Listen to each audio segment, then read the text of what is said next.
Sekilas mirip sama seperti mie umumnya, namun mie bakar satu ini memiliki perbedaan dari cara memasak sampai campuran kuah yang digunakan.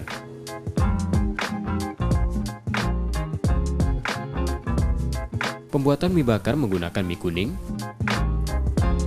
kangkung, kuah racik khusus dan sawiran daging ayam, udang serta potongan wortel. Sayur yang dicuci dimasukkan dalam hot plate dan dimasak menggunakan api besar. Setelah itu masukkan mie kuning dan masak hingga matang. Lalu tuang kuah racikan khusus. Setelah matang, tambahkan suiran daging ayam, udang, dan wortel.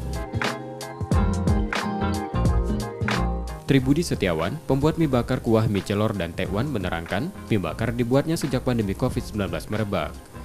Ia mencoba melakukan inovasi agar usaha makanannya tetap banyak pembelinya.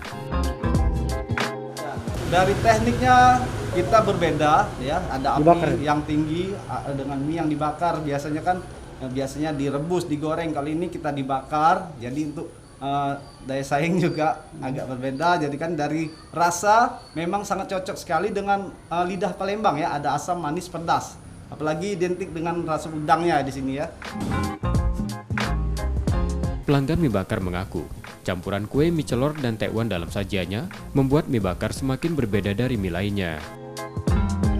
Lengkap, dari gizinya lengkap, udah ada udang, udah ada ayam, sayur, wortel, dan rasanya juga luar biasa.